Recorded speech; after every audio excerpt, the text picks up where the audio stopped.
Hello everyone, অনেকদিন পর আবার আসলাম একটা ভিডিও করতে স্টাডি রিলেটেড। এর আগে একটা ভিডিও করছিলাম যে স্টাডি ইন চায়না, মানে চায়নাতে স্টাডি করা বা চায়নাতে আসার যে প্রসেস ওইটা নিয়ে কথা বলছিলাম। তো আমরা যদি চায়নাতে সবার আগে আসতে চাই, তো সবার আগে যে জিনিসটা সবার মাথায় ঘুরে সেটা হচ্ছে সেখানে লিভিং কস্ট বা পার মান্থ একটা স্টুডেন্টের কীরকম কস্ট হবে।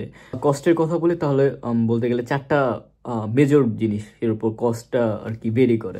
লাইক সবার আগে যদি বলে যে সেটা হচ্ছে স্কলারশিপ, আপনি কত পার্সেন্ট স্কলারশিপ পাইতেছেন বা স্কলারশিপে কীরকম, তো এটার উপর ডিপেন্ড করে। দ্বিতীয়ত হচ্ছে আপনি ডর্মে থাকেন নাকি অ্যাপার্টমেন্টে। অবভিয়াসলি ইউনিভার্সিটির ডর্মের কস্ট আর আপনি অ্যাপার্টমেন্টে থাকলে দুইটার কস্ট সেম হবে না, ডিফারেন্ট হবে।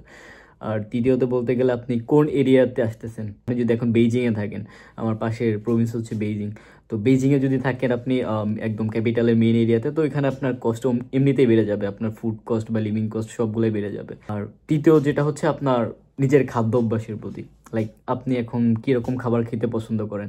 এখন যে সকল খাবারগুলো আর কি কস্ট কম, এখন যদি আপনি ওগুলা বেশি খান আর এক্সপেন্সিভগুলো একটু স্কিপ করেন, তাহলে আপনার খরচ অটোমেটিক্যালি কমে যাবে।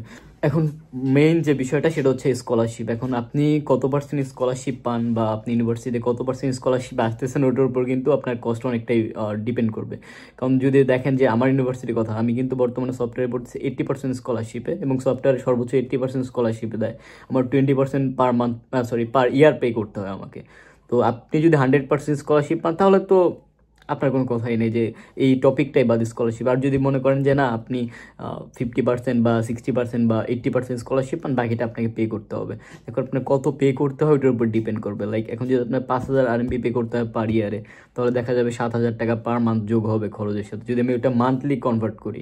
দ্বিতীয় যে বিষয়টা সেটা হচ্ছে আপনার ডর্ম আর অ্যাপার্টমেন্ট। এখন ডর্ম আর অ্যাপার্টমেন্ট সেম না, ডিফারেন্ট ডিফারেন্ট ইয়া হয়। অবভিয়াসলি ডর্মেরটা কম, আর বাইরে অ্যাপার্টমেন্ট নিয়ে থাকলে ওটা কস্ট বেশি হয়। আমি বাইরে ইউনিভার্সিটির কথা না বলে আমারটা বলি। আমার ইউনিভার্সিটিতে dorm cost right now 450 RMB per month. আর আপনি যদি বাইরে থাকেন, 2 রুমের একটা বাসা নিয়ে থাকেন, তাহলে সেখানেও অ্যারাউন্ড আপনার 600 RMB করে, মানে 1200 RMB মিনিমাম কস্ট পড়বে দুজনের রুমে যদি আপনি থাকেন। সিঙ্গেল থাকলে আরও বেশি পড়বে।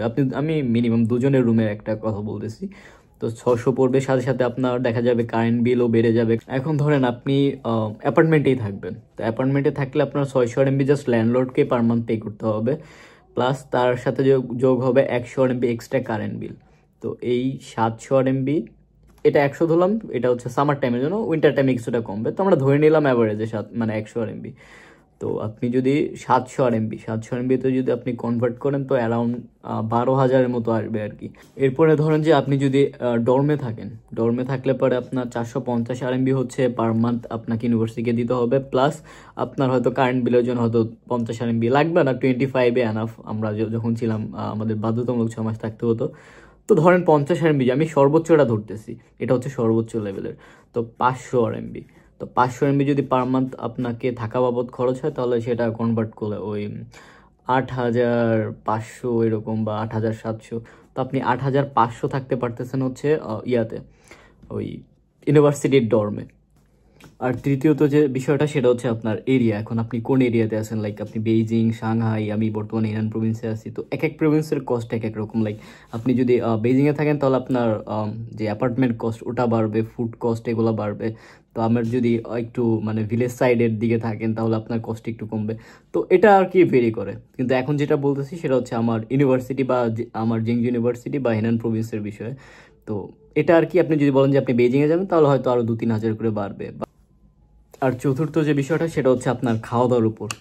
এখন চায়নাতে আপনি যদি গরু মাংস, এটার কষ্ট অনেক বেশি, লাইক 1500 থেকে 14 থেকে 1500 টাকা কেজি এটা হয় আর কি।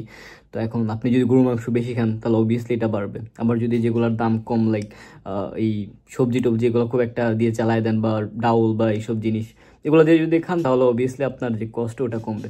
তো আমি যদি অ্যাভারেজ বলি এই কস্টটা, তো 8 থেকে 10 হাজার টাকা এনাফ। 8 থেকে 10 হাজার টাকা হলে আপনি মোটামুটি চলে যেতে পারবেন। তো ধরেন আপনি এখানে অ্যাভারেজ যেহেতু ধরতেছি, তাহলে 9 হাজার টাকা। এখন ধরেন যে আপনি অ্যাপার্টমেন্টে থাকবেন, অ্যাপার্টমেন্টে থাকলে আপনার মনে করেন 12 হাজার টাকা, প্লাস এইখানে যে খাওয়ার কস্ট ধরলাম 9 হাজার টাকা, তো আপনি প্রায় 21 হাজার টাকা। এটা হচ্ছে অ্যাভারেজ কস্ট, মানে 20-21 হাজার। তো আপনি যদি অ্যাপার্টমেন্টে থাকেন, তাহলে ধরতে পারেন যে আপনার 20 থেকে 21 হাজার টাকা আপনার কস্ট হবে পার মান্থ। আবার যদি আপনি বলেন যে না, দ্বিতীয়ত যে আমি ডর্মে থাকবো, ধর্মে থাকলে পরে আপনার 8,500 প্লাস এখানে 9,000, মানে 17,500। আর আপনি যদি আপনার ডর্ম ফি সহ ফ্রি পান, লাইক আপনার ইউনিভার্সিটি আপনাকে 100% স্কলারশিপ দিচ্ছে, প্লাস আপনার যে ডর্মের যে ফি ওটাও যদি ফ্রি করে দেয়, তাহলে আপনার কস্ট কিন্তু জাস্ট আপনার খেতে যা লাগে, লাইক 9,000 টাকা যেটা বলছিলাম অ্যাভারেজ, 7,000 হতে পারে, সেটা 10-11,000 হতে পারে, তবে অ্যাভারেজ বলছিলাম 9,000 টাকা। তাহলে আপনি জাস্ট পার মান্থ 9,000 টাকা যদি আপনি নিয়ে আসেন, তাহলে সেটাই কিন্তু এনাফ। তো যদি আপনার এই স্কলারশিপটা খুবই কম দেয় ডর্ম ফি, কিছু কিছু ইউনিভার্সিটিগুলো দেয়, এটা দেয় হচ্ছে 1200 র্যাঙ্কিংয়ের পরবর্তী ইউনিভার্সিটিগুলো। এখন আপনি ধরেন যে আপনি চায়নার একটা ইউনিভার্সিটিতে আসতেছেন, আপনার একটা সাবজেক্টে, যে সাবজেক্টে 100% স্কলারশিপ, এবং আপনি অ্যাভারেজ কস্ট করতে চান, তাহলে সেখানে আপনার মিনিমাম 17,000 টাকা অ্যাভারেজ। আর যদি বলেন আমি একটু চিপে চলবো বা একটু খরচ কম করবো, তাহলে 15,000 টাকা তো সম্ভব। তো আপনার এটা নিজের উপর ডিপেন্ড করবে।